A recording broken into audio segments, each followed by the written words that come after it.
Chris Outram is an INSEAD alumni who now runs OC&C, what he believes to be the only remaining pure-play strategic consultancy anywhere in the world. His view is that strategy is often a misunderstood term. As far as he's concerned, strategy is only effective if it can be actually implemented in the right way. And he's just written a book about that very issue. Chris, welcome to INSEAD Knowledge. Your book does seem to suggest that actually people are much more important in developing and implementing strategy than just simply a strategy on paper.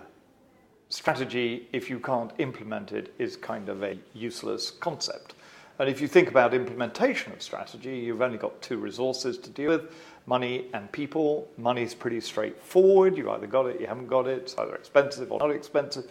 But the real rubber hits the road when you start talking about people and whether you've got the right people in the right place and whether they are going to do what the strategy calls for. And if they don't, then your strategy will not be particularly effective. Yeah, I mean, you've worked with lots of companies over the years, and could you give a figure about how many of those, what percentage, actually get strategy right because they focus on people, and what proportion get it wrong so it looks good but doesn't do anything? I'm going to answer your question in a slightly different way, because once I worked out from the interviews with CEOs around the world that people really were the critical differentiator of a good versus bad strategy, I started talking with the next lot of interviewees about how much of their strategy process was devoted to thinking about strategy versus thinking about people and the implementation of strategy. And that I can put a number on, and that was about 75% of people do not have an explicit part of their strategy process talking about people and the likelihood of being able to implement their strategy. But for the people element to work, you've got to have not only effective leadership, but effective communication. So how does that work? You absolutely have to have both effective leadership and communication. And it's really interesting that I don't know many companies that actually educate their managers as they go up the organization over time on either of those two topics formally. Informally maybe, but actually sitting down and saying this is what it's going to take to lead bunches of people in the right way and with the right motivation. And this is how we think you might think about communication and different levels of communication across the company. We do very little of that type of training or insight bringing in modern management. Now, one way that you write about to describe that act of communication is the ripple effect. I wonder, how does the ripple effect differ from the conventional cascade process where information from on high percolates down? I think it is quite different from percolation from on high. The ripple theory of communication said that I am going to communicate explicitly with different constituencies throughout the organization, as opposed to hoping that it will run down the organization and drip feed in the right way. I'm not willing to take that risk. As people have often observed, the whispering of things can totally transform them, if not the words, then certainly the meaning over time. So to my top team, I want to be communicating strategy in great detail because they need to understand every element of it and why it's the right strategy, etc., etc.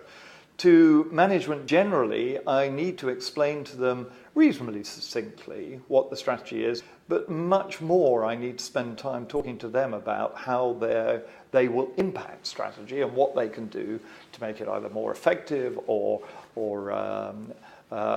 more immediate. By the time I get to the front end of the organization, if in a retail business, the people working in stores, I need to give them a very crisp elaboration of the strategy, but very crisp, and then spend much more time being very articulate about what they need to do to help me and the company make it real. But I still think that's quite hard. Now, you've got some interesting tools for making this whole thing work, making strategy work. The first one, which I find particularly fascinating, is the conspiracy theory. A conspiracy theory is just a recognition that, the CEO's job, which is where this came up a lot in the interviews, CEO's job is a very lonely job, and secondly, that if you get more than one brain on something, you're probably likely to end up with a much better answer. And so the CEO, it behooves the CEO, frankly, to get a few people around him, A, that he can trust, B, that he respects, and C, that get it, namely that they can participate with the CEO, talking about the most fundamental issues, and yet still walk out of the room and get on with their job the next day without questioning every decision that the CEO makes. So the conspirators, as it were, are not many, 2, 3, 4 at most around the CEO. They have a relationship of trust and openness with the CEO while they're in the room. And when they're out of the room, they are following the strategic guidelines that has been agreed until they've been changed. You detailed 10 major pitfalls that should be avoided. 10 is a large number. What are the main ones that you should concentrate on avoiding? The 3 things that I would do if I was going to avoid the majority of those is I would definitely focus on the people issue more than most strategic planning processes do, and think about whether I'm going to have the right team doing the right stuff at the right time. The second thing I would do is to make sure that I wasn't overconfident about my strategy. I think you do need to be externally very confident about your strategy, but every now and then we always say that a bit of paranoia is a very healthy thing, and be very cognizant of what is changing in the market and what your reaction to that might be. And the third thing is to act with speed and pace.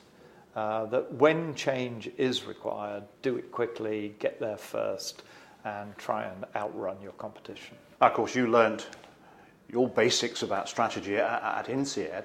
Over the years, how have you adapted that? And also, in terms of your strategic approach, how does it differ from the rest of the competition out there? What we want to do is get our client to a good end game in 3 to 5 years, which otherwise they would not achieve.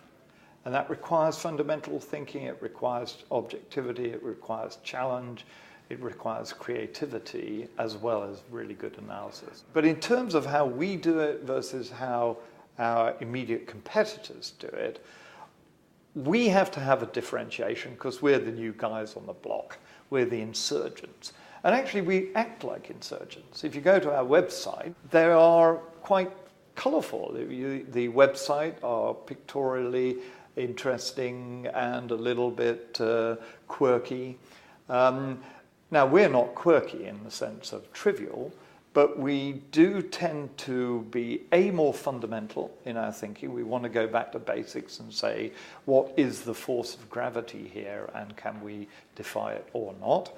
And secondly, we're very creative, and we're constantly looking at different ways of competitive gaming and how our clients can actually use both their own competences but also the weaknesses of others to actually carve out a profitable future. Right, Chris Outram from OC&C, thank you very much for joining us on INSEAD Knowledge. I really enjoyed it, Nigel. Thank you.